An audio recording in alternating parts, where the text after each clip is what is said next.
Magandang umaga mga kapatid at mga bisita namin. Tayo ay magpapasimula na sa ating pagpupulong sa umagang ito.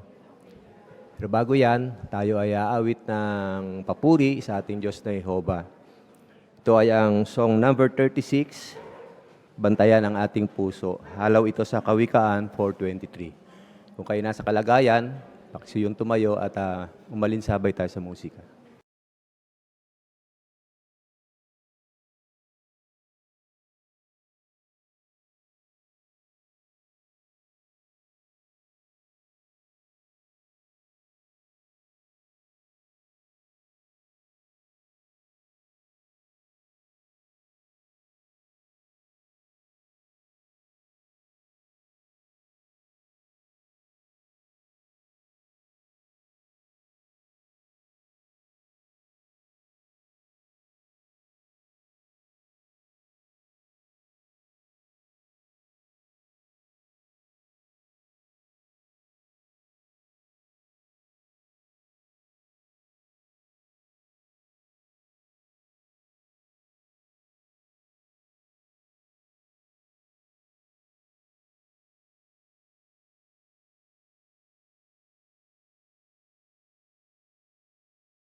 Sa pagkakataong ito, tayo ay makakarinig ng isang pahayag, salig Bibliang pahayag, at ang paksang kanyang tatalakayin ay magkaroon ng marunong na puso.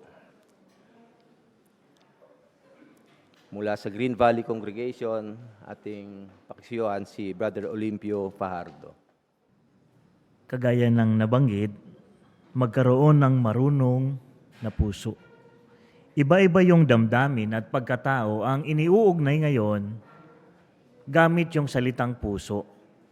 Halimbawa, narinig niyo na ba nasabihan ng isang tao na siya ay may pusong mamon? Ibig sabihin, ang taong yon ay mahinahon, maawain, o maibigin. Paano kapag sinabi naman ng isa na ang taong yan ay mayroong pusong bato? Ano ang ibig sabihin nun? Ang taong yan ay matigas, walang awa. Minsan sinasabi rin sa ibang tao na ang taong yan ay may pusong manhid. Anong klase ang taong yon? Siya ay walang pakialam, walang pakiramdam. Sinasabi rin na ang taong yan ay hati ang puso. Ibig sabihin, ang taong yon ay hindi makapagpasya. Hindi rin makapagdesisyon. At ang malubha pa, minsan, ang isang tao ay tinatawag nilang walang puso yan. Ipinahihiwatig na ang taong yon ay masama. Tayo na mga umiibig sa Diyos, anong klase kaya ng puso ang dapat na taglayin natin? Maganda ang paglalarawan ng Biblia at gusto nating basahin ito kung anong klase ng puso ba ang kailangan na taglayin natin. Pakisuyo sa inyong Biblia, buksan natin ito doon sa awit 90. Pagkatapos, ang talata ay nasa 12. Awit 90:12. Ang sabi ay ito.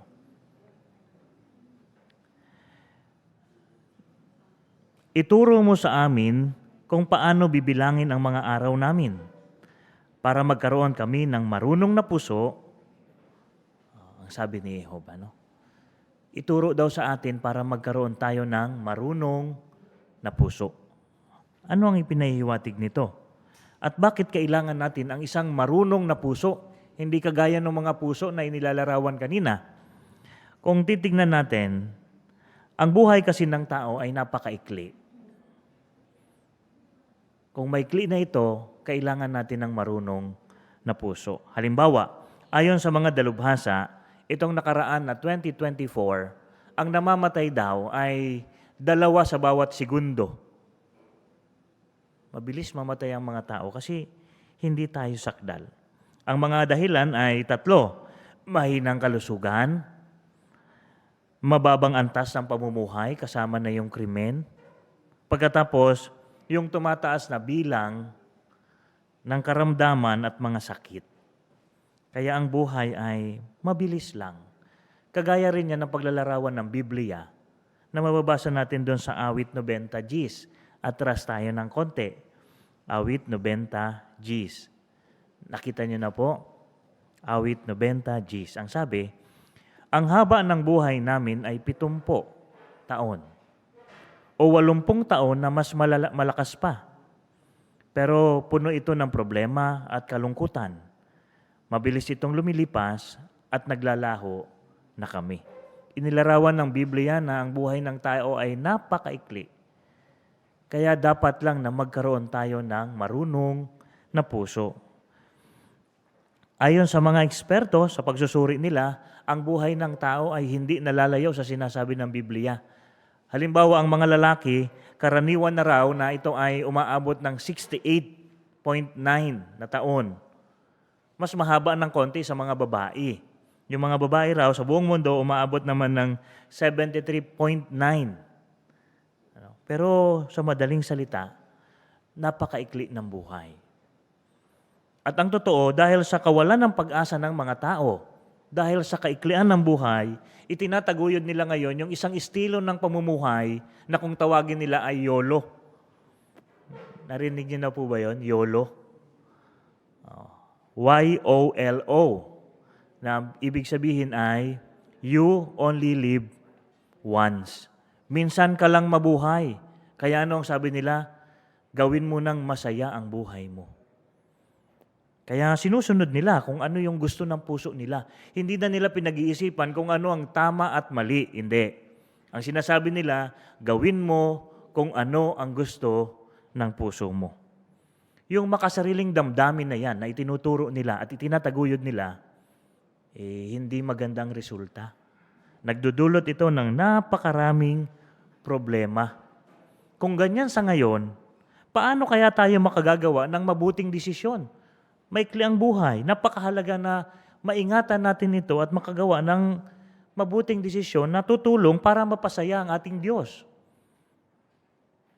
Paano kaya natin magagawa? Kagaya ng ating binasa doon sa awit 90:12, kailangan na magtaglay tayo ng pusong marunong. Kasi kung magiging depende lang ang puso natin sa kung ano ang gusto natin, mapanganib talaga. Ganito yung binabanggit ng Biblia. Pakisuyo po sa inyong Bible. Buksan ito sa aklat ng Jeremias. Ang kabanata ay Jeremias, kabanata 17. Ang talata ay 9. Pakisuyo. Nakita niyo na? Jeremias 17:9. Ganito inilarawan ng Biblia ang puso ng isang tao. Sabi sa 9, ang puso ay higit na mapandaya kaysa ano pa mang bagay at desperado. Sino ang makakaunawa rito? Binanggit ng Biblia na ang puso natin ay desperado, mapandaya. Kaya yan ang nagiging resulta sa mga tao ngayon. Namumuhay sila sa kung paano lang nila susundin ang kanilang mga puso. Paano tayo magkakaroon ng isang marunong na puso? Ano ang kailangan natin gawin? Kung titignan natin sa Biblia, ang salitang puso na mababasa natin sa Biblia ay karaniwan na tumutukoy ito Hindi doon sa literal na puso natin, kundi tumutukoy ito sa kung ano ang pagkatao natin. Umaabot ng mga 1,000 puso ang mababasa sa Biblia. At ang lahat ng yan, no, karamihan sa mga yan, ay tumutukoy sa makasagisag na puso o sa ating pagkatao. Kaya ang makasagisag na puso natin, nasasangkot dyan yung ating kaisipan, yung ating mga motibo, yung emosyon, at yung impluensya kung paano tayo kikilos. Ibig sabihin yan, kailangan natin na magkaroon at pagsikapan na yung ating makasagisag na puso ay magkaroon ng mahusay na kaunawaan. Saan? Sa mga gusto natin sa buhay. Sa mga emosyon na nananalaytay sa ating buhay. No? At kumakatawan ito talaga sa kung paano tayo nagpapasya. Kaya magkakaroon tayo ng mahusay o marunong na puso kapag ang ginawa natin ay hahayaan natin na ang kaisipan ng Diyos na Jehova ang tutulong sa atin na humubog doon sa pagkatao natin. No? At siya rin ang tutulong sa atin, ang kaisipan ni Jehova, para maimpluwensyahan tayo kung paano tayo dapat kikilos. Ibig sabihin, hindi tayo babatay sa kung ano ang gusto lamang ng ating puso, kundi dapat hubugin ito ng Diyos na Jehova. Bakit mahusay na piliin na si Jehova ang dapat na humubog sa ating puso? Bueno, doon sa Kawikaan, ang kabanata ay 2, ang talata ay 6, pakisuyo po muli sa inyong Biblia. Kawikaan 2:6. Ito kasi ang kapakinabangan natin. Kawikaan, kabanata 2, ang talata ay 6. Ang sabi ganito, dahil si Jehova mismo ang nagbibigay ng karunungan, sa bibig niya nagmumula ang kaalaman at kaunawaan. Hindi ba? Kaya kailangan natin si Jehova, dahil si Jehova ang pinagmumulan ng tunay na karunungan para magkaroon tayo ng marunong na puso. Kung marunong ang isang tao, mayroong mga palatandaan yan. Halimbawa, kung isa kang marunong at may marunong kang puso, talagang inaalam mo ng mabuti ang isang bagay. Hindi ka papayag na hindi mo talaga alam ang isang bagay. At ganoon, tinitiyak mo rin na nauunawaan mo talaga ang bagay na iyon. At lubusan mo itong naiintindihan at alam mo kung paano ito isa sa buhay. Yun ang gusto ni Jehova. Kaya kung lalapit tayo kay Jehova, hahayaan natin na ang kaisipan niya ang huhubog sa atin, tiyak magkakaroon tayo ng marunong na puso. Hindi madali, hindi instant ang magkaroon ng isang marunong na puso, kundi kailangan ng panahon, kailangan ng pagsisikap para magawa ito.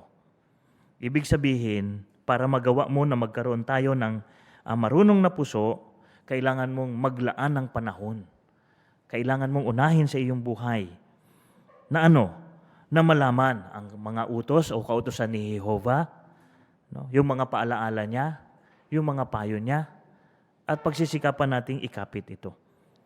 Kaya pagsikapan na linangin ang matibay na pananampalataya, pagkatapos magtamo ng tunay na karunungan. Kailangan din natin makilala si Jehova at ang kanyang anak, ang Panginoong Hesus, batay doon sa Juan 17:3. At kung titignan natin yung study note, yung salitang makilala doon, o basahin natin mga kapatid, Juan 17:3. Sabi diyan, para magkaroon sila ng buhay na walang hanggan, kailangan nilang makilala ka, ang tanging tunay na Diyos, at ang isinugo mo, si Jesucristo. Yung salitang makilala, ano ang ipinahihiwatig nito? Sa study note, nangangahulugan ito na hindi lang sapat na alam natin ang pangalan nila. Hindi lang sapat na kilala natin sila, kundi dapat na kailangan natin malaman kung ano pa ang mga bagay tungkol sa kanila. Patuloy ang proseso ito, makilala. Ibig sabihin nito, para bang kilala mo na siya, pero ginagawa mo pa ang higit para mas makilala siya. Ganon, Kaya sa paggawa niyan, isa ang tiyak, magiging marunong ang ating puso. Kailangan din natin malaman yung mga katangian niya. At dapat tularan natin ang pag-iisip nila. Ang isang paraan, yung binabanggit ng unang Pedro, Kabanata 2, talatang 21.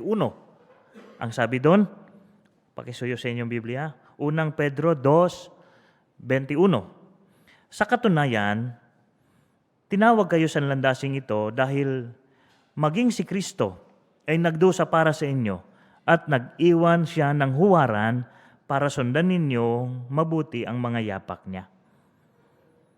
Nag-iwan si Jesus ng huwaran para masundan natin yung mga yapak niya. Ano ang ibig sabihin yan? Maingat natin susundan ang mga ginawang halimbawa ng Panginoong Jesus. At para matularan siya, merong mga paraan. 3 paraan na makakatulong sa atin. Una, kailangan nating alamin ang kanyang paraan ng pag-iisip. Sa paraan yan ng pagbabasa ng Biblia, pag-aaral ng Biblia. Ano? Kailangan nating alamin ang kanyang paraan ng pag-iisip. Pangalawa, para matularan siya, kailangan natin kilalanin ng lubos ang kanyang personalidad. O kaya yung makilala ka, patuloy ang proseso yan. At pangatlo, sundan natin ang kanyang mga halimbawa. Gawin natin ang kanyang mga halimbawa. Meron pang makakatulong para madagdagan yung kaalaman natin. Binanggit na kanina, number 1, pag-aaral ng Biblia. Ganon din pagbabasa ng mga publikasyon na salig Biblia. Mahalaga rin yung ginagawa natin ito, yung pagdalo sa mga pagpupulong ng kongregasyon. Tumutulong yan para magkaroon ng marunong na puso. Pagdalo sa mga asembleya, pagdalo sa mga konbensyon at maging sa panunood natin ng mga JW broadcasting. Oo, malaki ang itutulong niyan para magawa natin na magkaroon ng isang marunong na puso. Kung isa sa buhay natin yung mga natutuhan natin, isa ang tiyak, makalalakad tayo sa karunungan. Ganyan inilarawan ng Biblia yan. Doon sa Kawikaan, Kabanata 28, talatang 26. Ano ang sabi doon? Sige, basahin natin. Kawikaan 28:26. Pakisuyo sa inyong Biblia. Kawikaan 28:26. Ang sabi ganito, ang nagtitiwala sa sarili niyang puso ay mangmang. Yan ang ginagawa ng karamihan sa ngayon. Pero ang lumalakad ng may karunungan ay makatatakas. Kaya mahalaga talaga na linangin ang isang marunong na puso dahil tutulungan tayo ng pusong iyan na lumakad sa karunungan na magtaglay o tamasahin ang isang buhay na matiwasay, kasiyasiya at makabuluhan. Kahit maikli lang ang buhay ng isang taong hindi sakdal. Paano makakatulong yung marunong na puso kung tayo ay nadidisappoint? Nasubukan nyo bang madismaya? Nadisappoint ka sa isang bagay? O nadisappoint ka sa kapwa mo? Paano makakatulong ang marunong na puso? Bueno, kapag nararamdaman natin na nadidisappoint tayo sa mga bagay-bagay, maganda ang ulat ng Kawikaan 19:2-3 dahil may sasagawa ito ng marunong na puso. Pansinin po yung nakaulat sa Kawikaan 19, ang talata ay 2-3, mga kapatid. 19:2-3. Ang sabi diyan, hindi mabuti para sa isang tao na wala siyang alam. At ang kumikilos ng padalos-dalos ay nagkakasala. Ang sariling kamangmangan ng tao ang nagliligaw sa kanya. At ang puso niya ay nagagalit kay Jehovah. Dahil hindi perpekto ang mga tao, tayo. Talagang may panahon na kumikilos tayo ng padalos-dalos. Dahil sa kawalang alam. Pero nakakalungkot. Baka dahil nadidisappoint tayo, pwede tayong makagawa ng mga bagay na mali. At pwede rin natin masira ang kaugnayan natin kay Jehovah. Kaya paano tutulong ang isang marunong na puso? Tingnan natin ngayon kung paano tayo tutulungan ng pusong marunong para harapin ang dalawang hamon. Dalawang hamon ito na laging pwedeng may encounter natin. Ang una, kapag ginawan tayo ng di maganda ng mga kapananampalataya. Nasubukan niyo na po ba yun? Nasaktan tayo ng ating kapananampalataya. nagdamdam tayo. Kung hindi marunong ang iyong puso, pwede tayong makagawa ng desisyon na makasira sa kaugnayan natin kay Jehovah. Pero dahil may marunong tayong puso, di ba? Ginawa tayong makatwiran. Paano natin magagamit yon, yung marunong na puso? Bueno, syempre, alam natin na ang tao ay hindi sakdal at nagkakamali. O yun, maitutulong na agad yun. Hindi tayo sakdal at talagang nagkakamali tayo. Kaya hindi makatwiran na laging isipin na magiging perpekto ang bayan ng Diyos. Normal na nagkakamali tayo. Meron bang isa man lang dito na hindi nagkamali? Di ba wala? Kaya maganda, no? Bibigyan tayo ng karunungan para maging makatwiran. Doon sa Santiago 3:2, pakisuyo sa inyong Biblia, ito ang ulat sa atin na maganda para maging makatwiran tayo kung nadidisappoint tayo ng iba. Dahil lahat tayo ay nagkakamali ng maraming ulit. Kung ang sino man ay hindi nagkakamali sa pagsasalita, siya ay taong perpekto na kaya niyang rendahan ang buong katawan niya. Ipinapakita ng Biblia na lahat tayo ay hindi perpekto at may tendensya na magkamali. Kaya huwag natin asahan na maging perpekto ang bayan ni Jehovah. Ano ang dapat nating gawin? Batay sa teksto, dahil lahat tayo ay nagkakamali, dapat matuto tayong magpatawad. Kasi lahat tayo nagkukulang. Maging makatwiran tayo na huwag isipin na perpekto na ang ating mga kapananampalataya. Yung pagiging makatwiran, parang ganito yan mga kapatid. Halimbawa, nahulog ang mamahalin mong alahas sa damuhan sa labas ng iyong bahay. Dahil madilim na, doon ka na lang naghanap ng singsing mo sa loob ng bahay nyo. Kasi doon may ilaw. Sa tingin ninyo, makatwiran ang taong iyon? Di ba hindi? Ganyan din. Kung nagkakamali, paminsan-minsan, ang ating mga kapananampalataya, hindi makatwiran na hanapin mo ang kasakdalan sa kanila kasi walang sakdal doon. Ganon din sa bagay na yon. Dapat tayong maging makatwiran na asahan na hindi perpekto ang bayan ni Jehovah. Sa mga lingkod ni Jehovah noong unang siglo, sina Apostol Pablo, nangyari din yan. Na-disappoint din sila. Halimbawa, may pagkakataon na iniwan siya ng kanyang kasama, si Demas, si Apostol Pablo, sa hindi malamang kadahilanan. Naiwan siya sa kanilang gawain. Nagdamdam ba si Apostol Pablo? Dahil siya ay mayroong marunong na puso, hindi niya hinayaan na maapektuhan ang kaugnayan niya kay Jehovah at ang kanyang pangangaral dahil lang doon. Nag-focus siya sa gawaing mas mahalaga. Ganyan din. Kung may nagkukulang sa atin, huwag natin hayaan na masira ang kaugnayan kay Jehovah. Ganyan din yung nangyari noon sa sinaunang lingkod ni Jehovah noong unang siglo.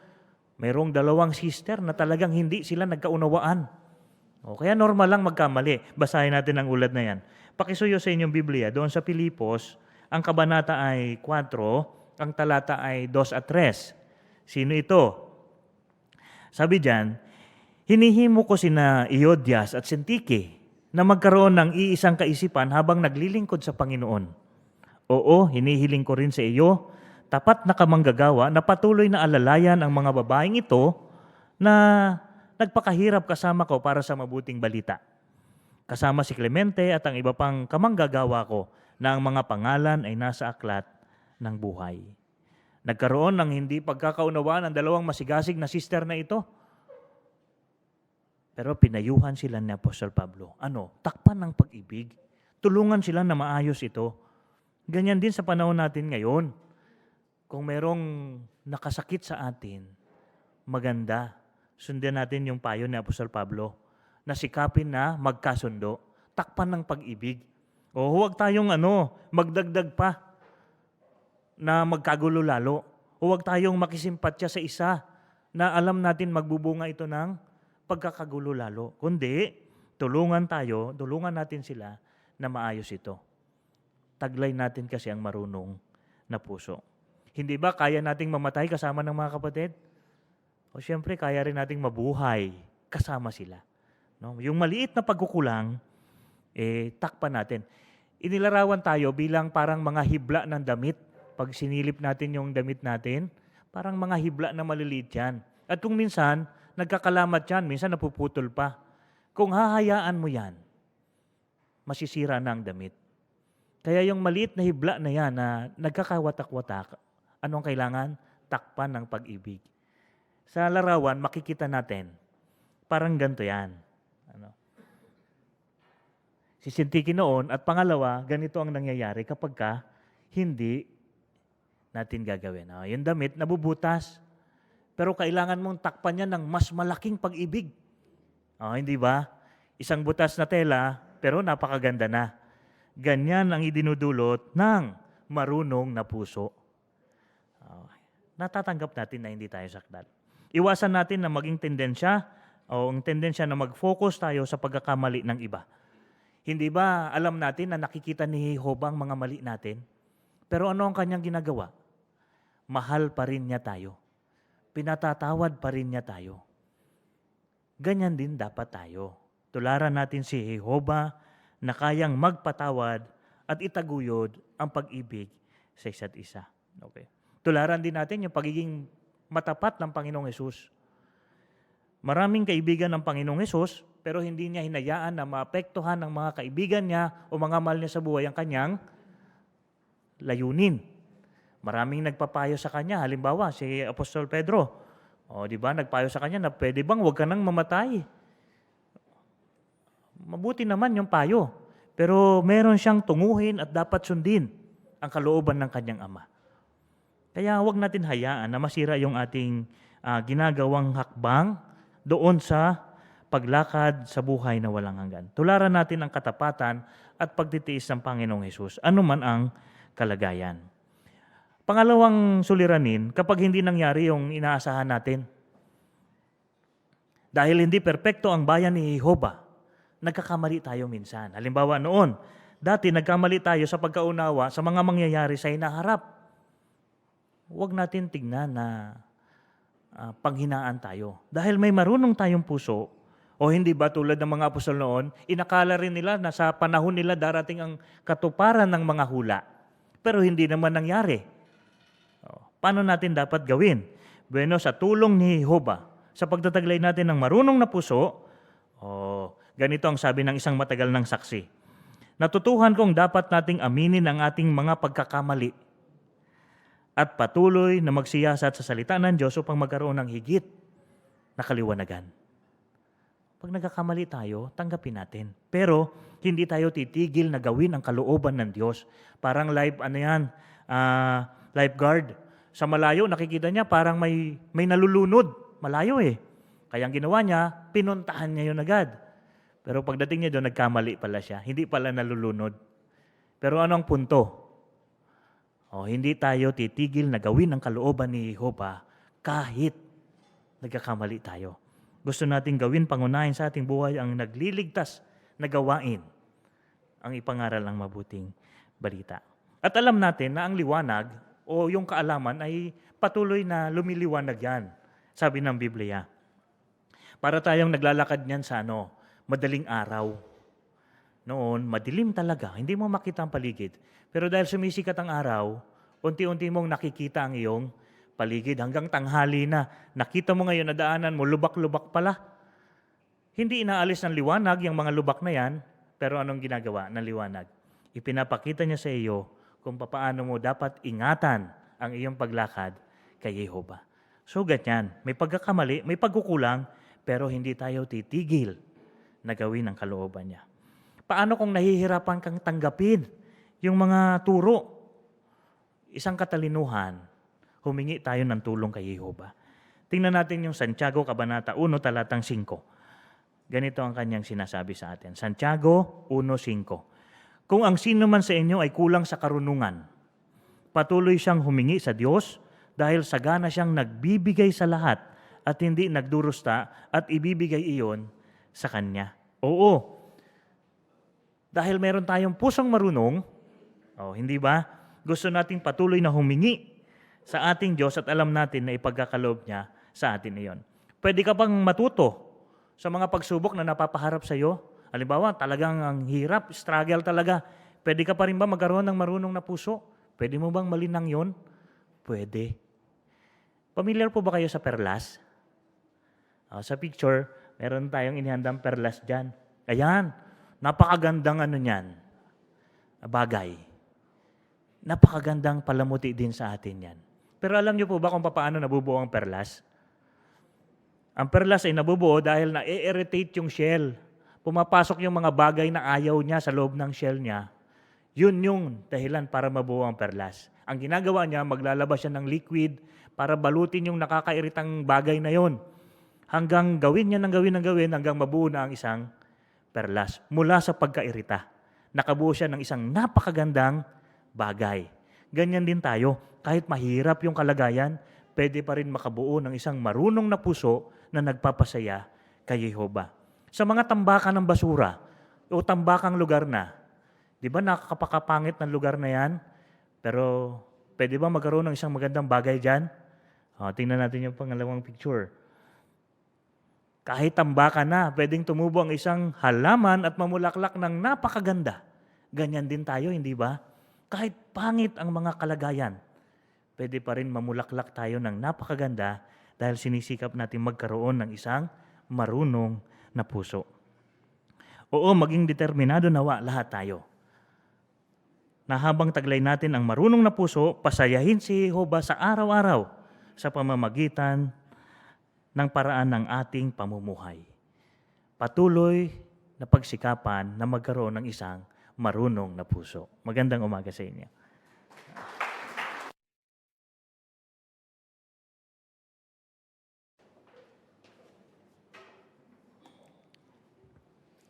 Muli, maraming salamat, Brother Olimpio Fajardo, sa nakapagpapatibay na pahayag.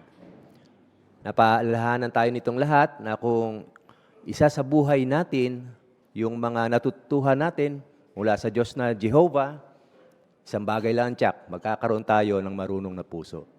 Maraming salamat muli. Tayo ay dadako na sa ikalawang bahagi ng ating pagpupulong, ang pag-aaral ng Ambantaya. Paksiyuan natin si Brother Ungkingko sa pangunguna. Magandang umaga muli sa inyo, mga kapatid. Ako tayo ng mga payo para magkaroon marunong na puso. Ano?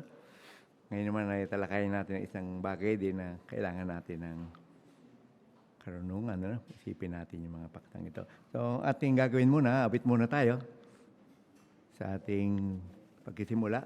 Song number 99. Tungkol sa kapatiran, ang buong kapatiran. Mali kayong tumayo kung sa inyong kalagayan, mga kapatid.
araling Artikulo 17 ang ating pag-aaralan. Ang pamagat ay hindi ka nag-iisa. No? We are never alone. No? Ito ang temang teksto, Isaiah 41:10, tutulungan kita. Ang ganda, no? Tutulungan tayo ni Jehovah. Kaya ang ating asahan, 4 na paraan kung paano tayo tinutulungan ni Jehovah. Kaya bantayan natin yan. Ano? May 4 na paraan kung paano tayo tinutulungan ni Jehovah. Makita natin to at pagkatapos ng ating pag-aaral, nais nating kunin yung mga mahalagang punto. Anong sagot mo? 3 tanong. Paano tayo ginagabayan ni Jehovah? Paano tayo pinaglalaanan ni Jehovah? At paano tayo pinoprotektahan at pinatitibay ni Jehovah?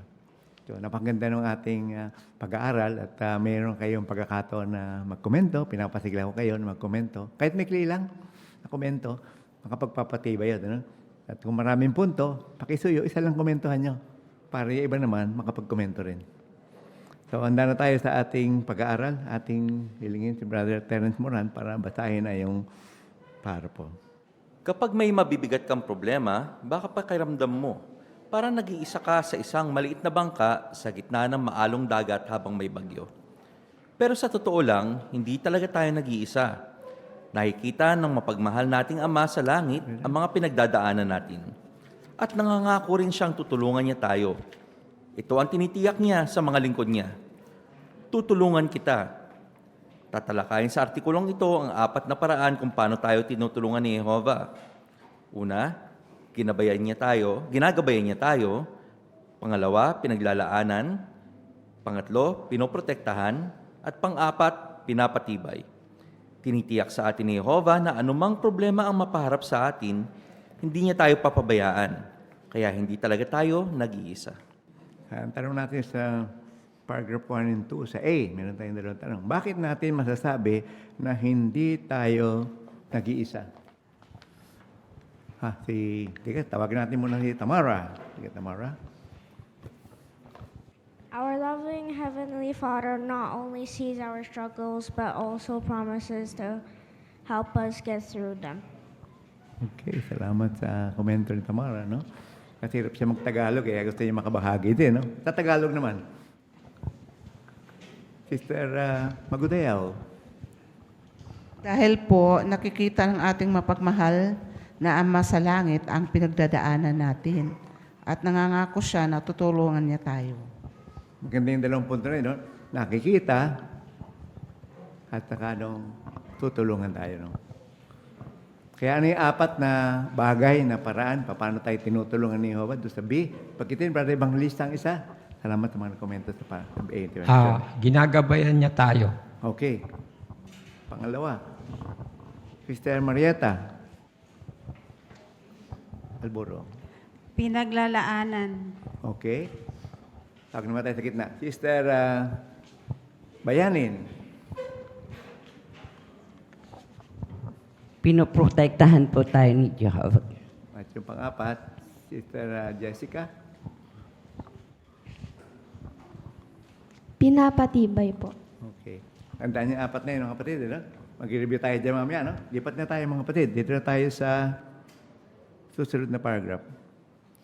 Mababasa sa awit 48:14, dahil ang Diyos na ito ang Diyos nating magpakailanman. Walang hanggan niya tayong papatnubayan. Sa parapo, alam ni Jehovah na hindi natin kayang gabayan ang sarili natin, kaya kailangan natin siya. Paano niya tayo ginagabayan sa ngayon? Ginagamit niya ang Biblia. Sa tulong ng Biblia, nakakagawa tayo ng tamang mga desisyon at nagkakaroon ng magagandang katangian.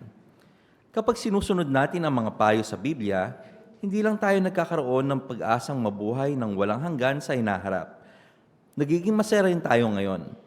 Halimbawa, tinuturuan niya tayong magpatawad, maging tapat sa lahat ng bagay, at mahalin ang iba nang mula sa puso. Kapag ginagawa natin ang mga iyan, nagiging mas mabuti tayong magulang, asawa, at kaibigan. Ipinasulat ni Jehovah sa salita niya ang karanasan ng mga taong may mga problema at damdamin na gaya ng sa atin. Kapag isinabuhay natin ang mga aral mula sa mga karanasan nila, nakikinabang tayo. Una, Nakikita natin na hindi tayo nag-iisa kasi nararanasan na rin yon ng iba at nakayanan iyon. Ikalawa, nalalaman natin kung ano ang pwede natin gawin kapag may problema. Okay, so maliwanag sa atin doon sa unang dalawang paragraph, na hindi talaga tayo nag-iisa, no? So kunin natin yung unang paraan para tayo tinutulungan ni Jehovah. Ginagabayan tayo ni Jehovah doon sa subtopic na yon. Ang tanong natin na ito, paano tayo ginagabayan ni Jehovah? Sige, tawagin natin si ang blanco na isip ko. Yung anak ni MC, mag-blanco isip ko eh. Ginagamit po niya ang Biblia. Salamat, Preya. Okay. Ngayon, salamat at tuwin ang sagot. Paano ginagamit ni Jehovah ang Biblia para tulungan tayo? Yan, maraming punto yan, Isa, si Athena. Tawag na si Athena.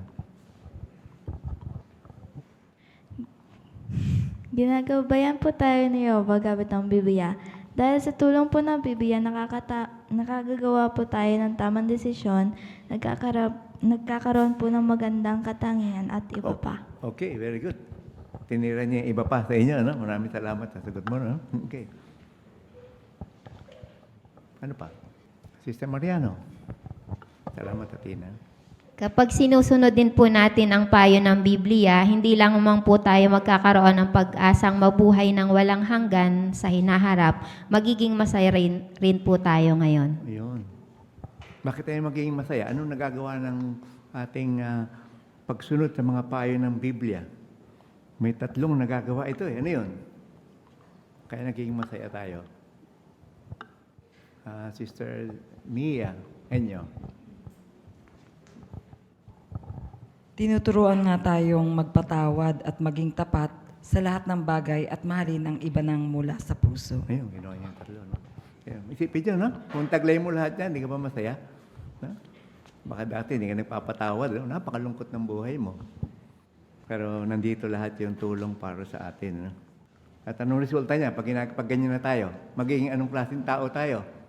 Sister Balino. Nagiging mas mabuti tayong magulang, asawa at kaibigan. Ayun. So ano maitutulong ng karanasan? Nababasa natin sa Biblia naman. Tulong pa rin yan ni Jehovah, May dalawang bagay yan. Banggitin ng isa. Ano yung isa? Sister Seiya. Nakikita po natin na hindi tayo nag-iisa kasi marami din po ang nakakaranas nito at nakakayanan iyon. Di ba? Ganda yun, At yung pangalawa, sige, Sister, porsyon ko lang.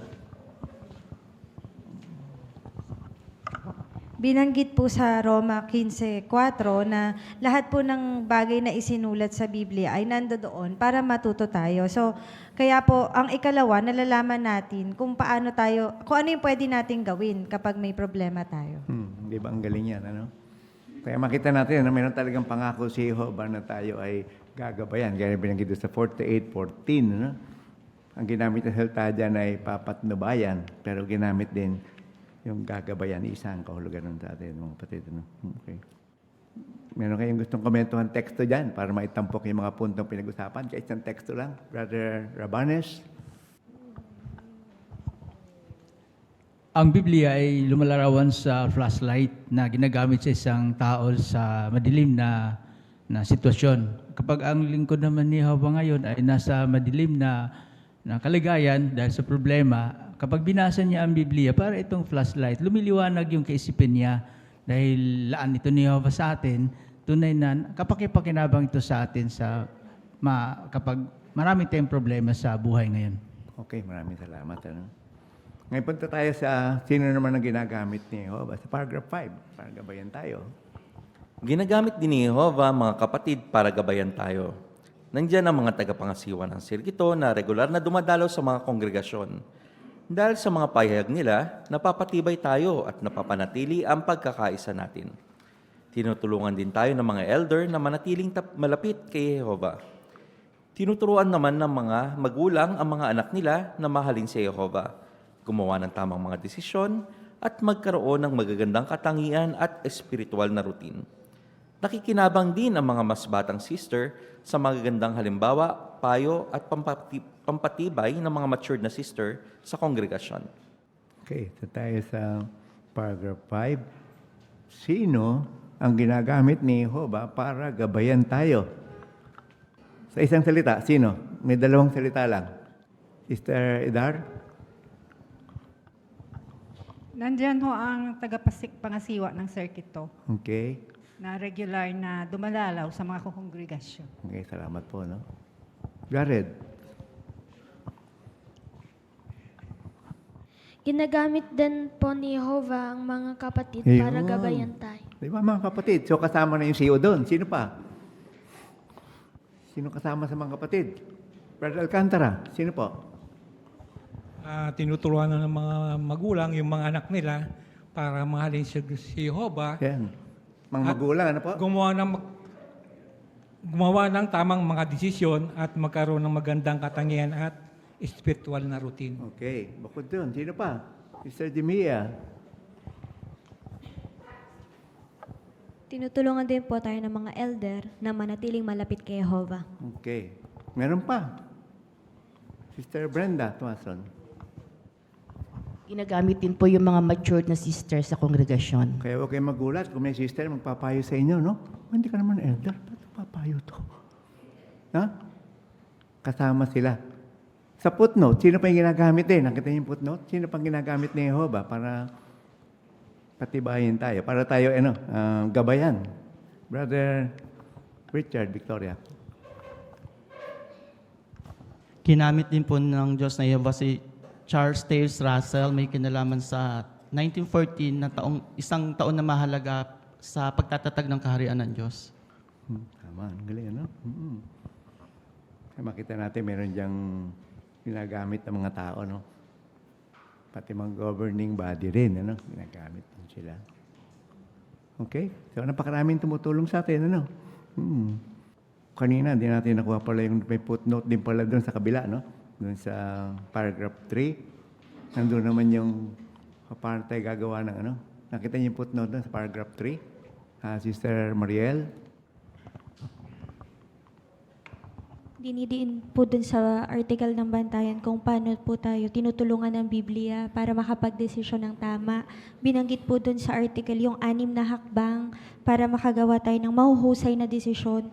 Una po, wag maging pangahas. Ikalawa, magsaliksik, manalangin ukol sa karunungan, gumawa ng desisyon, isagawa ang desisyon, at pag-isipang muli at gumawa ng pagbabago tungkol dun sa desisyon na ginawa natin. Maganda rin pa sa inyo, mga kapatid, ano? Hindi natin pag-usapan nyo. Pero napakaraming magandang mga punto bakit yung 6 na yun ay ginamit sa pagtutulong sa atin. No? So, nakukuha na tayo ng isa, no? Ginagabayan tayo ni Jehovah. Kunin natin yung number 6 pa, no? Meron naman tayong dapat gawin. Ibinigay na ni Jehovah ang gabay na kailangan natin para makagawa ng magagandang desisyon. Pero ano ang dapat nating gawin para makinabang sa ginawa niya? Sinasabi ng Kawikaan 3, 5, and 6, magtiwala ka kay Jehovah ng buong puso at huwag kang umasa sa sarili mong unawa. Kapag ginawa natin yan, itutuwid niya ang mga daan natin. Ibig sabihin, tuturuan niya tayo para maiwasan natin ang mga problema at maging mas masaya. Talagang nagpapasalamat tayo kay Jehovah kasi mahal niya tayo at ibinibigay niya ang payo na kailangan natin. Number 6, anong dapat nating gawin para makinabang tayo sa gabay na binibigay sa atin ni Jehovah? Sister De Asis, Helen. Magtiwala tayo kay Jehovah ng buong puso at huwag umasa sa sarili natin. Ayun. At anong gagawin ni Jehovah naman pag ginamit natin yung payo na yun? Sabi, itutuwid ang daan. Ano ibig sabihin nun? Sister Levy, Victoria. Itutuwid niya po tayo sa mga daan natin. At anong kahulugan nun? Okay. Sister, patakpan, hindi ko makita. Sister Dolores Aguilar pala, sorry. Kapag ginawa natin yan, itutuwid niya ang mga daan natin. Ibig sabihin, tuturuan niya tayo para maiwasan natin ang mga problema at maging mas masaya. Ayaw niyo ba nun? Kaya, para pag sa sarili tayo nagtiwala, ay, puro problema tayo, no? Kaya maganda itong pinapagawa sa atin sa bahagi. Ginawa ni Jehovah yung bahagi niya, kahit na megabyte, kung hindi ka naman magtutunod doon, hindi ka naman mamumuhay kaayon nun, wala rin, ano. Parang sabi, pasok sa kabilang tenga, pumasok, lumusot lang sa kabila kasi hindi kumilos, batay sa napakinggan at natutunan. At ano yung punto doon sa 32:8? Ano yung ginagawa ni Jehovah sa atin? Sister Joso, tataas na kamay. Sa awit 32:8 po, pinangako po ni Jehovah na gagabayan niya tayo. Kaya makikinabang po talaga tayo kung tayo pa isusunod sa mga payo niya, mananalangin, at pag-aaralan po natin ang Bible. Isipin niyo kung anong nawawala doon sa mga hindi nag-aaral ng Bible, ano? Wala silang gabay ni Jehovah. Yun ang malaking bentahan ng isa na gumagawa ng ginagawang gabay ang salita ng Diyos. Punta na tayo sa pangalawang punto. Pinaglalaanan tayo ni Jehovah. Patayin natin yung paragraph 7. Mababasa sa Filipos 4:19, "At sagana namang ilalaan sa inyo ng aking Diyos ang lahat ng pangangailangan ninyo ayon sa kanyang maluwalhating kayamanan sa pamamagitan ni Kristo Jesus." Sa para po, hindi lang tayo ginagabayan ni Jehovah, pinagpapala rin niya ang pagsisikap nating magkaroon ng pagkain, damit at tirahan. Normal lang na isipin natin ang mga pangangailangan natin. Pero pinapayuhan tayo ni Jehovah na huwag masyadong mag-alala. Bakit? Dahil hindi niya tayo papabayaan. Talagang makakapagtiwala tayo sa pangakong iyan ni Jehovah. Tanong natin sa paragraph 7, anong ilalaan sa atin ni Jehovah? Sister Loreto. Hindi nga lang po gabay yung ilalaan sa atin ng Diyos na Jehovah. Sabi po doon sa binasang teksto, lahat po ng ating pangangailangan ang ilalaan sa atin ng Diyos na Jehovah. Tulad po ng pagkain, damit at tirahan. Ayan. Salamat, Sister Loreto. Sister Moyo, pakisuyo. Pagpapalain po tayo ng Diyos ni Jehovah kapag masikap tayo na magkaroon ng pagkain, damit at tirahan. Kung uunahin po natin yung kapakanan ng kaharian, base po doon sa Mateo 6:33. At kung masipag naman po tayo, makakapamuhay po tayo ng tahimik at makikinabang sa mga pinagtrabahuan natin, base po doon sa 2 Tesalonica 3:12. Salamat sa mga punto na yan. Ba't ginamit yung study notes sa Mateo 6:25? Anong punto ron? Sister Simon. Yun pong salitang huwag mag-alala, tumutukoy pala po ito sa pagkabahala ng isang tao na magiging dahilan na mahati yung isip niya, mawala siya sa focus at mawala ng kagalakan. Kaya kung susundin natin yung payo ni Jehovah na huwag mag-alala, magiging payapa pa rin tayo po at maligaya. Kanino magandang payo yan? Sa loob ng pamilya. Sister Homok, Jennifer. Sa mga magulang nga po, kasi lalo na po yung padre de pamilya, kasi siya po yung talagang naglalaan po ng material ng mga bagay. At sa nanay din po, kasi siya yung babudget nung pangangailangan ng pamilya. Di ba? Okay na tayo mga kapatid. Lipat na tayo dito sa... Kaya naman, pwede tayo magtiwala talaga kay Jehovah. Ano yung gagawin ni Jehovah? Ayon sa 13:5 ng Hebreo. Kaya huwag tayo mag-alala talaga. No? Sister Kamarig. Talagang makapagtitiwala tayo kay Jehovah kasi pinaglalaanan po niya tayo. At ano yung pinangako niya? Sister Dabares. Hindi niya po tayo iiwan at pababayaan. Sipin niyo yan. Naniniwala ba kayo doon? Hindi ka na masyado mag-alala. No? Punta tayo sa number 8. Pag-isipan kung paano tinulungan ni Jehovah si David. Nung mga taong tumatakas si David, ibinigay ni Jehovah ang kailangan niya at ng mga kasama niya para mabuhay. Siguradong naaalala yon ni David kaya naisulat niya. Bata ako noon at ngayon ay matanda na. Pero wala pa akong nakitang matuwid na pinabayaan at wala akong nakitang anak niya na namamalimos ng tinapay. Gaya ni David, malamang na nakita mo na rin kung paano pinaglalaanan ni Jehovah ang mga tapat na lingkod niya. Ito na isa sa mga karanasan na tutulong sa atin din para makita ang ginagawa ni Jehovah yon. Sa 8, paano tinulungan ni Jehovah si David? Sige, pakisuyo. Drasir. Brother Drasir.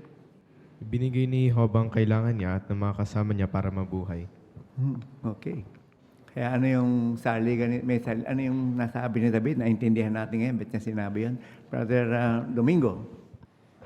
Dahil hindi siya pinabayaan ni Jehovah nung siya ay tumatakas mula kay Saul at maging ang kailangan ng kanyang mga kasama ay nasabi niya doon sa awit 37:25 na bata ako noon at ngayon matanda na pero wala akong nakitang matuwid na pinabayaan at wala akong nakitang anak niya na namamanimos ng tinapay. Base sa kanyang karanasan yon.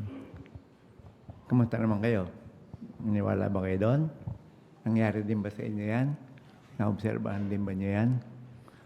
Siyempre naman, lalo na yung mga tumanda na nakita nila talaga. Pwede sabihin lang dumaan sila kamukha nung kay David. Doon tayo sa number 9. Ibinibigay ni Jehovah ang kailangan ng bayan niya kapag may sakuna. Halimbawa, na magkaroon ng tagutom noong unang siglo, ang mga Kristiyano mula sa iba't ibang lugar ay nagpadala ng tulong sa mga kapatid na naapektuhan. At ganyan din ang ginagawa ng mga lingkod ni Jehovah ngayon.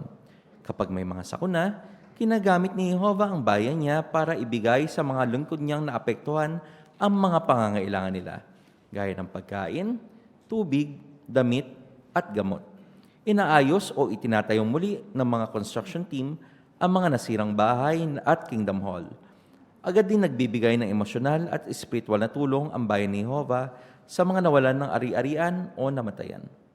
Tanong sa paragraph 9, kapag may sakuna sa ngayon, paano pinaglalaanan ni Jehovah ang bayan niya? Tapos meron tayong artwork. Pag meron mga disaster, ngayon, paano naglalaan si Jehovah ngayon? Tingnan natin yung picture muna. Sige. Ano nakita natin dyan? Brother JR, Homok. Nakita po natin dun sa unang larawan, merong matinding baha sa Malawi. Ikalawang picture naman po, si Brother Pligel at yung ibang kapatid, kinakausap niya po yung mga kapatid para patibayin sila sa spiritual. Yung ikatlo po, nakita natin yung mga brother ay nagbababa ng supply ng pagkain. Kaya makikita natin, patunay ito na kapag may mga sakuna, maglalaan ng Diyos na Jehovah sa material at spiritual na paraan sa pamagitan ng kanyang bayan. Bago lang ba yan? Ngayon lang ba nangyari yan? Wala ba tayong record sa Bible na ginagawa na dati ng mga Kristiyano yan? Mr. Ongkinko? Nung unang siglo, yung mga kapatid na Kristiyano noon, nagkaroon ng tagutom at nagpadala ang mga kapatid sa ibang kongregasyon. Kaya ginatularan lang natin ginawa ng mga kapatid ng unang siglo. No? Okay. Anong kasama sa binibigay na tulong?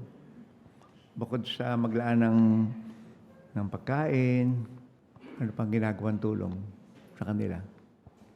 Sa panahon natin ngayon, kapatid. Sister Bayanin. Nagbibigay din po ng emosyonal at spiritual na tulong. Ayun. Kamukha nung kay Brother Pligel. At ano pa? Brother J.S. Gumila. Itinatayong muli din po ng mga construction team ang mga nasirang bahay at Kingdom Hall. O, sipin niyo yun. Tapos ano pa? Sige, Sister Ongkinko. May ginagamit ng mga kapatid para dalawin yung mga napinsala para patibayin sila sa spiritual. Ayun, ayun ang ginawa ng magkaroon dyan sa no? Brother J.R. Homok. Pero may sakit may mga napinsala. Meron din mga kapatid doon na napinsala yung kanilang mga ari-arian, halimbawa yung kanilang bahay. Tinutulungan din sila ng mga kapatid na itayo ito. Okay. May sakit. Nadala sa ospital. Ano napansin niyo ron? Anong natutunan natin? Baka nakaranas na kayo dyan. Punta kayo doon sa ganun. Sister Marieta, tataas ka ng kamay. Nagbigay din sila ng pagkain, tubig, damit at saka gamot. Ayun, may doktor din. Nagbabolunteer. Hindi na dadalhin sa ospital. Ano? Okay. Okay na siguro ito mga kapatid. Ano? Punta na tayo dito sa susunod na 10-11. Pinaglalaanan din ni Jehovah ang mga hindi pa sumasamba sa Kanya. Kaya humahanap din tayo ng pagkakataon para magpakita ng kabaitan sa kanila. Kapag ginagawa natin yan, natutulungan natin silang mas makilala ang mga saksi at si Jehovah. Iyan ang nangyari kay Boris, isang prinsipal na nakatira sa Ukraine. Hindi siya saksi ni Jehovah, pero mabait siya sa mga estudyanteng saksi at nirerespeto niya ang mga paniniwala nila. Noong magkaroon ng digmaan, lumikas si Boris sa mga ligtas na lugar at tinulungan siya ng mga kapatid. May pagkakataon ding dumalo si Boris sa memorial ng kamatayan ni Kristo. Dahil sa tulong ng mga kapatid sa kanya, sinabi ni Boris, "Napakabait ng mga saksi at talagang inalagaan nila ako. Nagpapasalamat ako sa kanila." Matutularan din natin ang awa ng ating Ama sa langit kapag nagpapakita tayo ng pag-ibig sa mga nangangailangan. Kahit hindi natin sila kapareho ng pananampalataya. Umaasa tayo na makakatulong yan para maging lingkod din sila ni Jehovah. Pero kahit hindi yan mangyari, masaya pa rin tayo dahil tumulong tayo sa kanila. Okay. Kanina may footnote pala, no? Kung gusto niyo makakita ng mga impormasyon paano ginagawa yung pagtulong sa mga disaster, saan kayo pupunta? Nakita niyo yung footnote? Brother Kimwell? Simon? Doon po sa website natin, pwede po nating i-search yung word na relief para makita po natin. Nandun lahat yung relief work na ginagawa. Balikan natin yung tanong dito ngayon, no? Sa 10:11, ito si Boris, lalaki ito, no? Kasi sa Tagalog, baka alam niyo babae, no? Anong matutuhan mo sa karanasan ni Boris? Sister Dum. Hindi po isang saksi si Boris at isa siyang principal sa Ukraine. Sa karanasan niya po, nagkaroon po ng digmaan doon at lumikas siya sa mas ligtas na lugar at tinulungan siya ng mga kapatid. At dahil doon po ay na-appreciate po siya ng mga saksi at na-appreciate niya po yung mga saksi at nagpasalamat siya doon. Nasabi niya na napakabait ng mga saksi at talagang inalagaan nila ako. Kaya yung aral po dito na sa lahat po ng tao magpakita po tayo ng pag-ibig lalo na po sa mga nangangailangan kahit hindi natin sila kapareho ng pananampalataya. Okay, very good. Itira natin sa iba yung huling punto. Paano hindi naman tumugon sila? Sayang lang tulong namin, hindi naman sila naging saksi. Sayang ba? Sister Jael. Kahit hindi po tumugon yung iba, kahit tumulong na tayo sa kanila, alalahanin pa rin po natin yung diwan ng gawa 20:35 na masaya po yung nagbibigay. So, lugi tayo? Hindi po. Bakit hindi tayo lugi? Kasi tayo ay isang salita lang. Sister Wow, salamat sa sagutan. Ito si Sister Wow sa harapan. Masaya po tayo kasi nakatulong po tayo. Yun. Nakita niyo yung punto, no? Wala tayong dapat panginayangan kahit hindi sila tumugon, hindi sila nag-Bible study, na-appreciate lang. Si Boris, sinabi ba kung naging saksi? Wala no? Pero hindi na sayang yung paggawa ng tulong. Ano sabi doon anong punto doon sa Mateo 5:16? Gano'n ba tayo? Hindi pa yata yun, no? Aga yata ako. Okay, punta na tayo rito ngayon sa pangatlong punto, no? Pinoprotektahan tayo ni Jehovah. Nakuha na natin yung ginagabayan, pinaglalaanan. Yung pangatlo naman, pinoprotektahan tayo ni Jehovah. Basahin natin. Mababasa sa awit 91:1 and 2, ang sinumang naninirahan sa lilim ng lugar ng kataas-taasan ay nanganganlong sa lilim ng makapangyarihan sa lahat. Sasabihin ko kay Jehovah, ikaw ang aking kanlungan at muog, ang aking Diyos na pinagtitiwalaan ko. Sa 14, sinabi ng Diyos, dahil mahal niya ako, ililigtas ko siya. Poprotektahan ko siya dahil alam niya ang pangalan ko. Sa para po, sa ngayon, nangangako si Jehovah na poprotektahan niya ang bayan niya sa anumang bagay na makakasira sa kaugnayan nila sa Kanya. Hindi niya hahayaan na madungisan ni Satanas ang tunay na pagsamba. At sa malaking kapigatian, makakapagtiwala tayong tutuparin ni Jehovah ang pangako niya. Poprotektahan niya ang bayan niya sa pisikal at espiritual na paraan. Tanong sa paragraph 12, paano poprotektahan ni Jehovah ang bayan niya? Sister Carlos. Poprotektahan niya ang bayan niya sa pisikal at espiritual po na paraan.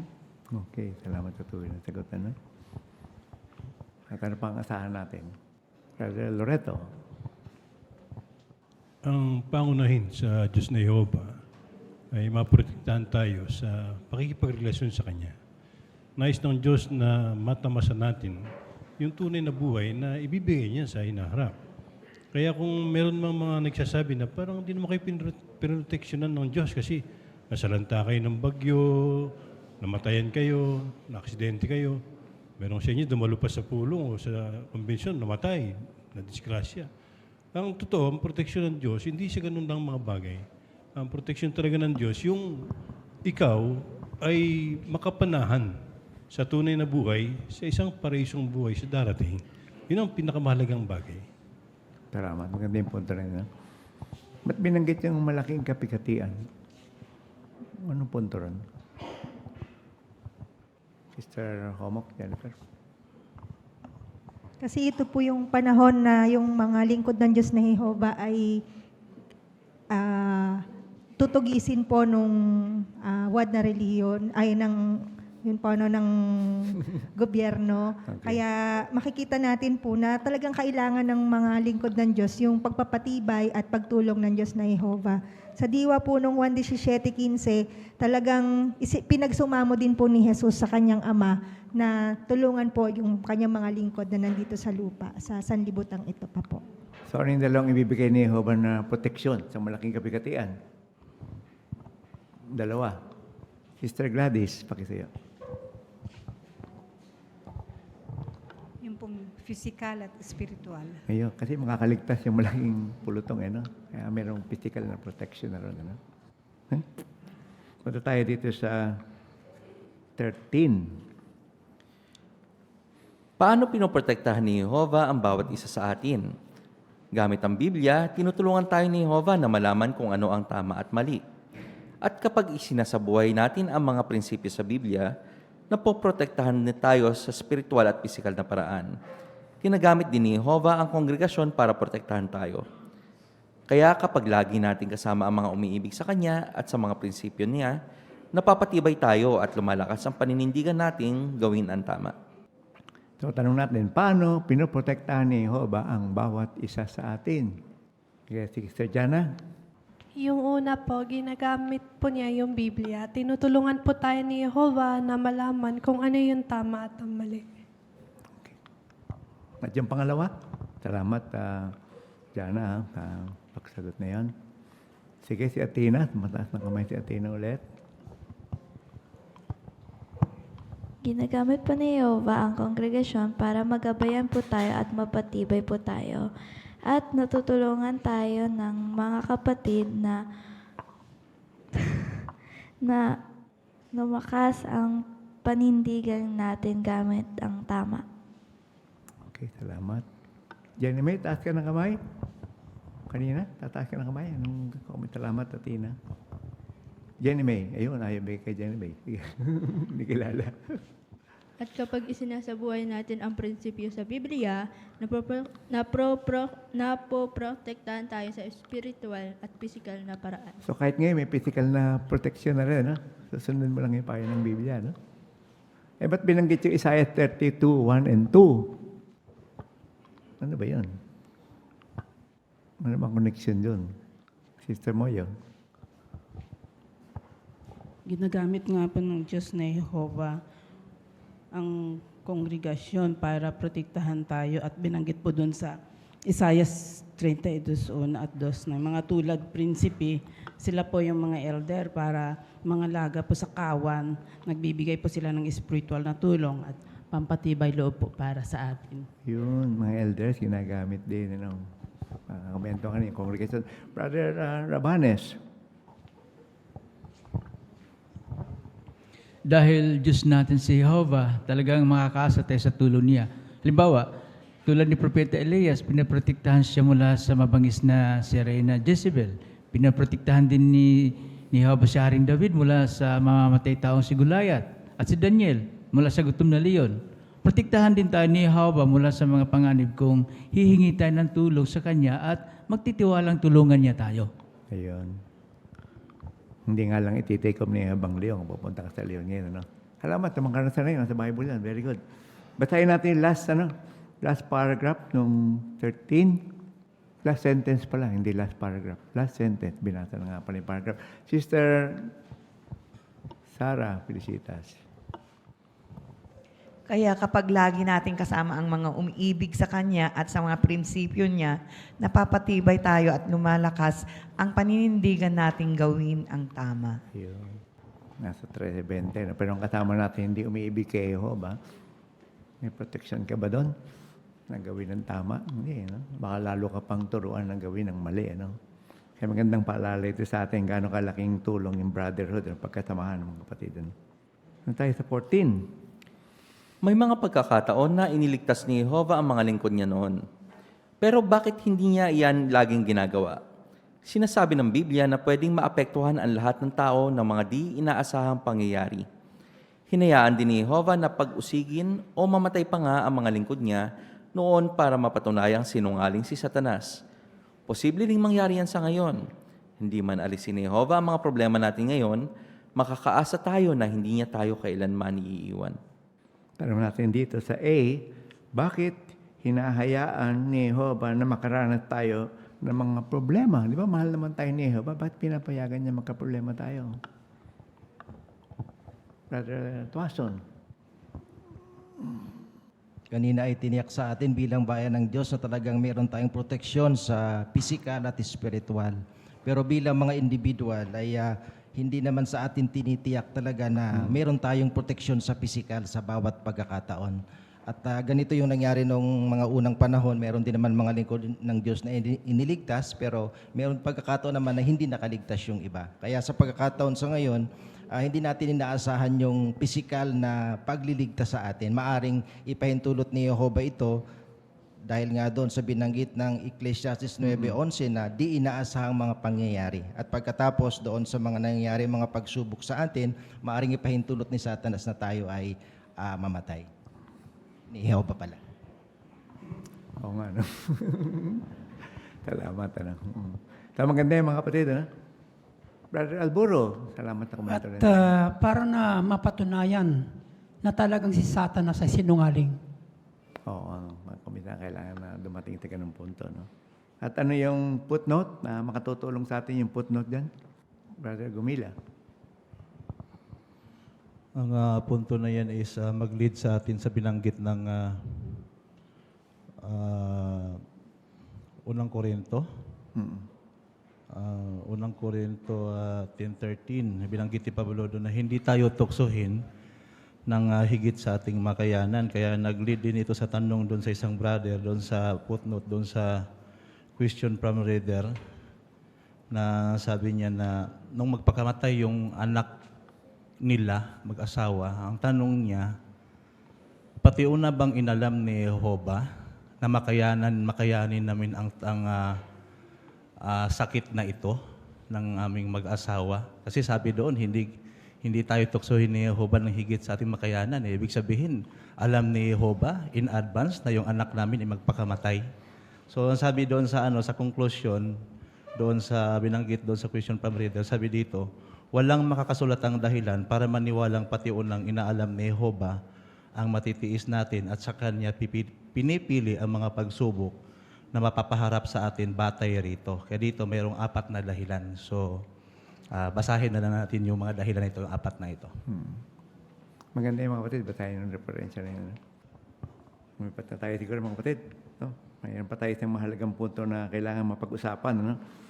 Pinatitibay tayo ni Jehovah. No? Pero maliwanag yung binanggit doon sa sa last sentence ng paragraph 14. Yan na lang basahin natin para makuha yan. Sister Gumila, Sarah? Hindi man alis ni Jehovah ang mga problema natin ngayon, makakaasa tayo na hindi niya tayo kailanman iiwan. Ganda yung punto rin mga kapatid. Doon tayo, pinatitibay tayo ni Jehovah. Salamat, Sister Sarah. Mababasa sa 2 Korinto 1:3 and 4, purihin nawa ang Diyos at ang Ama ng ating Panginoong Hesukristo, ang Ama na magiliw at maawain at ang Diyos na nagbibigay ng kaaliwan sa anumang sitwasyon, ang umaaliw sa atin sa harap ng lahat ng pagsubok para maaliw rin natin ang iba na napapaharap sa anumang pagsubok sa pamamagitan ng kaaliwan na tinanggap natin mula sa Diyos. Sa para po, kung minsan sobra tayong nalulungkot, nag-aalala o na-stress, kung may pinagdadaanan ka ngayon, baka pakiramdam mo, nag-iisa ka. May nakakaintindi kaya sa nararamdaman mo? Naiintindihan ka ni Jehovah. Nararamdaman niya ang nararamdaman mo at papatibayin ka niya anumang pagsubok ang nararanasan mo. Paano? Kung mananalangin tayo kay Jehovah, ibibigay niya sa atin ang kapayapaan niya na nakahihigit sa lahat ng kaisipan. Napapatibay rin tayo ni Jehovah kapag binabasa natin ang salita niya. Doon, sinasabi niya sa atin kung gaano niya tayo kamahal. Natuturuan din niya tayo at nabibigyan ng pag-asa gamit ang Biblia. Nandyan din ang mga kapatid. Napapatibay nila tayo kapag kasama natin sila sa pulong at naririnig natin ang mga komento at bahagi nila. Ang ganda ito sa 15, ano? Pati ito sa 2 Korinto. Paano tayo napapatibay ng panalangin, salita ng Diyos, at ng mga kapatid? Isa lang muna komento nyo sa panalangin lang. Sige, Angel, pakisiya, Brother Angel. Kung mananalangin po tayo sa Diyos na Jehovah, meron po siyang ibibigay sa atin na nakasulat po sa Filipos 4:6-7 na yung kapayapaan po niya na nakahihigit sa lahat ng kaisipan. Salamat.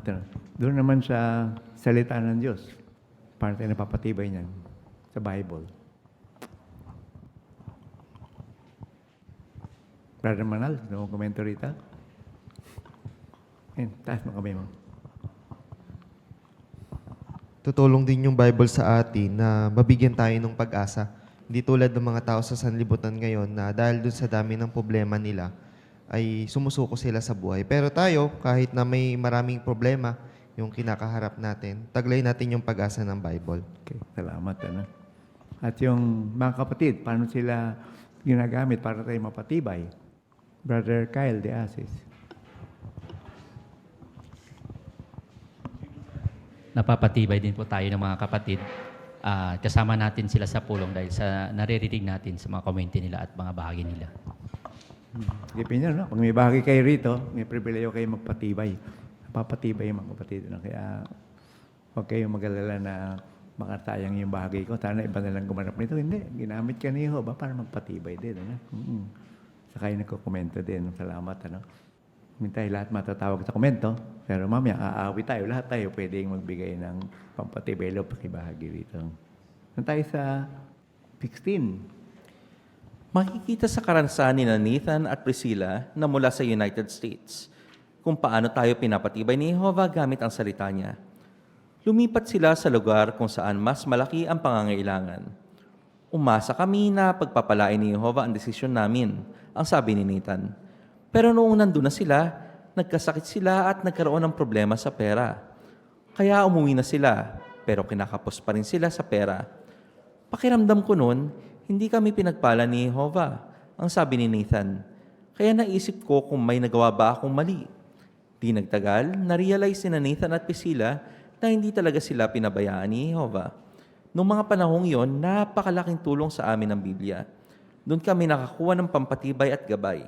Ang kwento ni Nathan, nakita namin kung paano kami tinulungan ni Jehovah na magtiis. Doon kami nag-focus imbis na sa mga problema. At nakatulong iyon para maging handa kami sa hinaharap. 16. Anong natutuhan mo sa karanasan ni Nathan at ni Priscilla?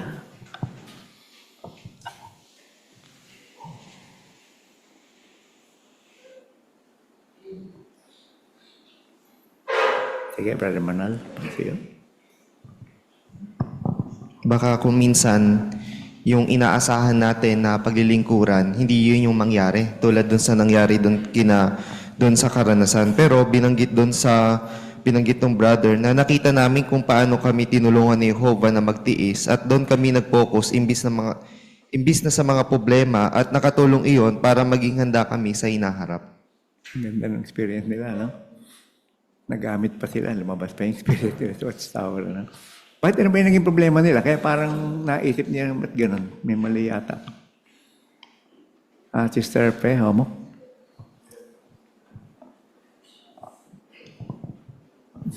Actually, maganda yung naging tunguhin nila kasi sabi doon, lumipat sila doon sa lugar na may malaking pangangailangan at umasa sila na pagpapalain ni Jehovah yung desisyon nila. Pero pagdating nila doon, iba yung nangyari. Nagkasakit sila tapos nagkaroon sila ng problema sa pera. Kaya nangyari, bumalik sila doon sa dating lugar nila. Pero ganun pa rin, parang hindi nawala yung problema nila at lalong lumala pa nga. Kaya naisagot niya dahil nakita nila yung tulong ni Jehovah. No? So anong lesson dito? Pag may mga problema tayo, ang dami kong problema. Binibilang mo palagi yung problema. Araw-araw, bilang ng bilang problema. Brother Tuason. Yung mag-asawang ito ay hindi nagtuon ng pansin doon sa naging resulta sana ng mabuting inaasahan nila doon sa kanilang pagpunta doon sa malaki pangailangan. Kaya muntik na nilang hindi makita yung tulong ng Diyos na Jehovah. Pero nung bandang huli, nakita nila na mayroon palang tulong ang Diyos na Jehovah. Baka sa atin naman sa ngayon, hindi natin masyado napapansin. Meron na palang tulong ang Diyos na Jehovah na ibinigay sa atin, na maaliw tayo. Kaya lesson, salamat na punto rin, no? Mr. Spy? Salamat, Brother Tuason. Magandang punto na yan. Hindi po natin papabayaan yung spiritual na routine natin kapag may problema. Kasi yung mag-asawa, nakuha po nila yung tulong sa Biblia. Okay, galing ano? Kung hindi sila nagbasa ng Biblia na, no? Nagmukmok na lang sila para nagmukmok, ano? Mr. Moyo? Kapag may problema din po tayo sa kalusugan o kaya sa pira, huwag po nating iisipin na pinababayaan na po tayo ng Diyos na Jehovah. Sa halip po na gamitin natin yung Biblia para patibayan tayo at gabayan. Una natin lesson. Maraming salamat. Namupunto rin. Dito tayo sa Paragraph 17. Napapatibay rin tayo ng mga kapatid. Paano? Tingnan ang karanasan ni Helga na nakatira sa Hungary. Iba't ibang mahihirap na problema ang naranasan niya sa loob na napakaraming taon. Kaya pakiramdam niya, wala siyang halaga at wala ring mahingan ng tulong. Pero nang pag-isipan niya ang mga pinagdadaanan niya, nakita niya kung paano ginamit ni Jehovah ang kongregasyon para patibayan siya. Sinabi niya, lagi akong tinutulungan ni Jehovah kapag nanghihina ako dahil sa trabaho, pag-aalaga sa nagkakasakit kong anak at iba pang problema. Sa nakalipas na 30 taon, araw-araw na tinutupad ni Jehovah ang pangako niyang patibayin ako. Madalas, ginagamit niya ang mga kapatid. Sa mga panahong kailangan ko ng pampatibay, nakakatanggap ako ng mga text, card o komendasyon. 17. Paano napatibay si Helga? Tapos meron tayong picture mami dyan. Brother Evangelista.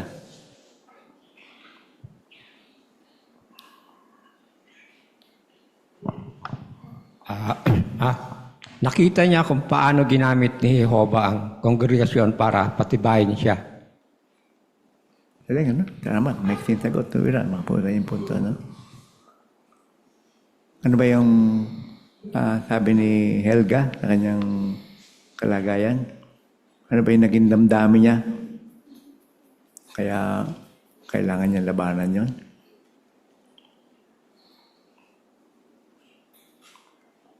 Brother Awao.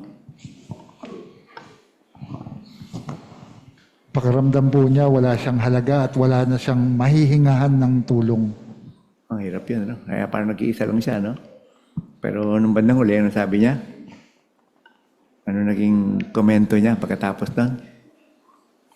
Kanyang basahin yung komento niya.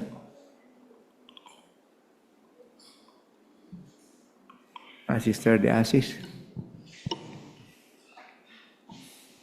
Sabi niya, palagi siya tinutulungan ni Jehovah kapag nanghina siya sa trabaho, sa pag-alaga sa anak niyang may sakit. At pinapatibay siya ni Jehovah sa pangako na ginamit yung mga kapatid, tapos ang mga kakailangan niya, mga pampatibay na natanggap niya sa mga card, sa text at komendasyon. Nakaka-relate ka dyan, Sister De Asis. No?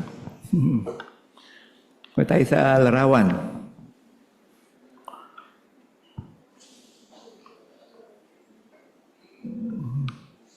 Ano kaya ibig sabihin ng picture na yan?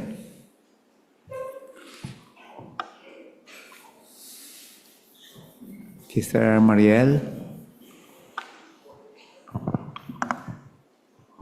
Nakikita po natin sa picture kung paano pinatibay ng mga kapatid yung may edad na brother.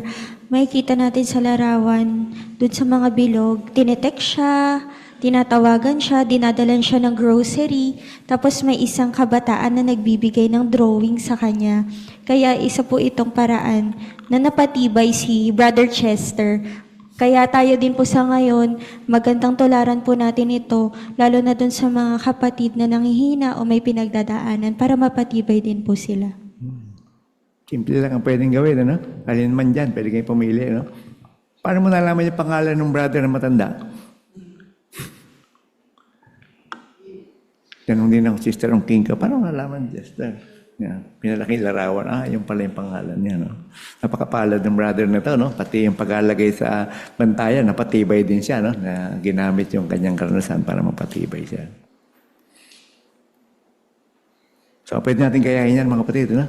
Yan ang papel natin, no? Maraming may binanggit yan, no? Pwedeng gawin. Kahit bata pala, no? Pwedeng gawa ng may maabuloy sila. 18. Natutularan natin si Jehovah kapag pinapatibay natin ang iba. Paano natin gagawin yan? Matyaga tayong makikinig sa kanila, mabait na makikipag-usap, at tutulungan natin sila. Gusto nating patibayin ang lahat, pati na ang mga hindi pa sumasamba kay Jehovah.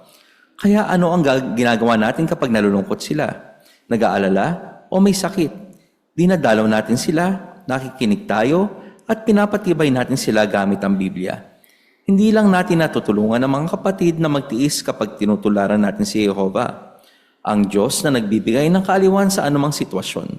At tutulungan din natin ang mga hindi pa sumasamba sa Kanya na mas makilala pa siya. Paano natin mapapatibay ang iba? Yan ang application. No?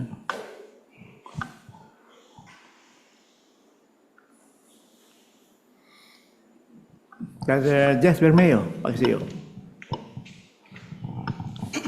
Mapapatibay natin ang iba kung tayo ay matyagang nakikinig. Baka naman kailangan lang niya ang mayroon makinig sa kanya. Kaya matyaga tayo makinig sa kanya. Ay, oo nga, no? Minsan yun lang kailangan, no? Mapapatibay na tayo. Brother Domingo, salamat, Brother Bermeo. At hindi lang makinig, sabi dito, mabait na makipag-usap kasi sa ating pakikipag-usap, malaman natin ang kalagayan ng kapatid at malaman din natin kung paano siya matutulungan doon abot sa ating makakaya ayon doon sa binabanggit ng Kawikaan 3:27. Kaya ano pa yung mga pwedeng gawin natin kung gano'n? Paano natin gagawin ngayon yan? Pag nabalitaan na may sakit, o kaya iba pang bagay, may mga binanggit yan. Sister Kamarig, taas ng kamay. Gusto din nating patibayin ang lahat, pati na yung mga hindi nating mananamba. Kaya. Okay, tama, no? Salamat po. Kaya pakinakita na pwedeng gawin para makapagpatibay tayo sa mga kapatid. Sister Pe, Homo. Yung simpleng pagdalaw po sa kanila kapag may sakit sila at pag-share din ng mga very encouraging po na mga teksto mula sa Bible, makakatulong po sa kanila doon yun para mapatibay sila. Ngayon. At ba't binanggit yung Mateo 5:16? Ito hinahanap po kanina. Anong punto ron? Ba't ginamit yun? Mr. Ongking ko?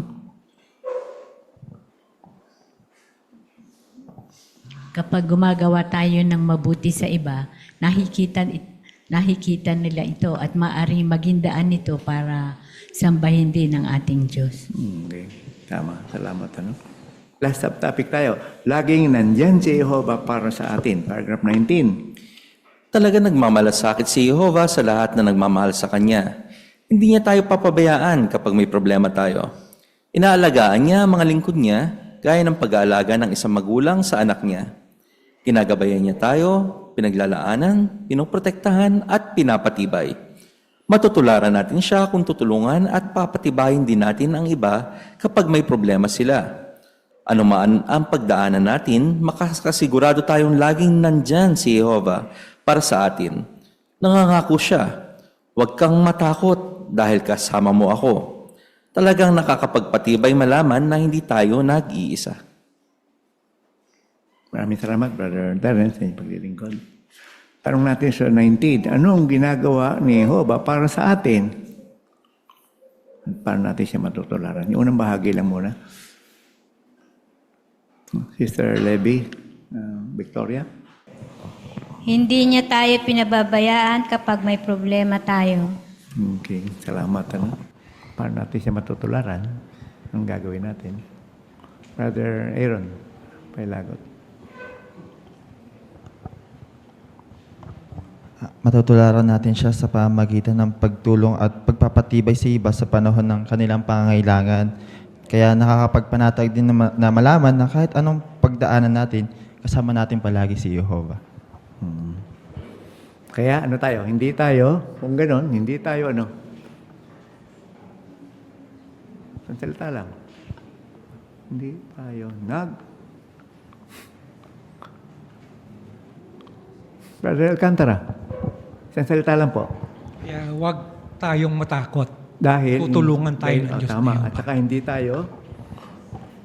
Sister Frida, salamat po, Brother Alcantara.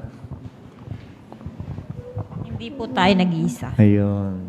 Kasama natin palagi si Jehovah. Ganda, no? Isipin natin yun. Pag parang bibigay na tayo, hindi, nandyan si Jehovah, no?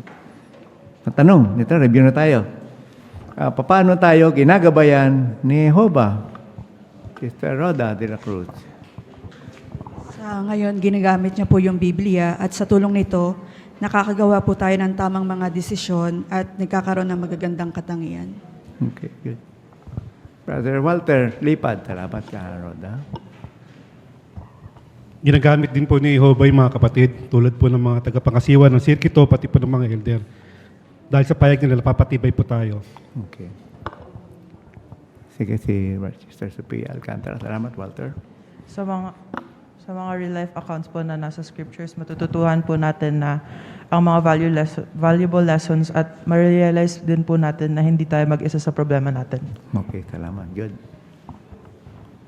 Paano tayo pinaglalaanan ni Jehovah?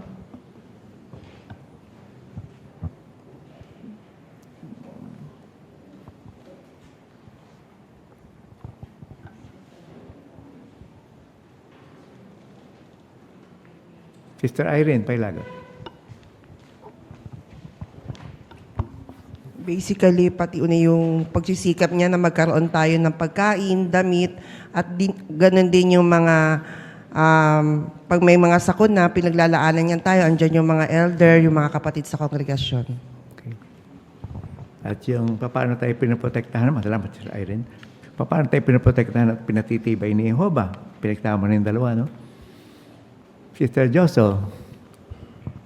Dalawa po. Una po yung Biblia para po malaman natin kung ano ang tama at mali. At pangalawa naman po yung kongregasyon para naman po lumakas yung paninindigan natin gawin ang tama. Ayan. Doon sa pinatitibay yung sinimento mo, no? Ngayon namang isa. Sister Sara Felicitas.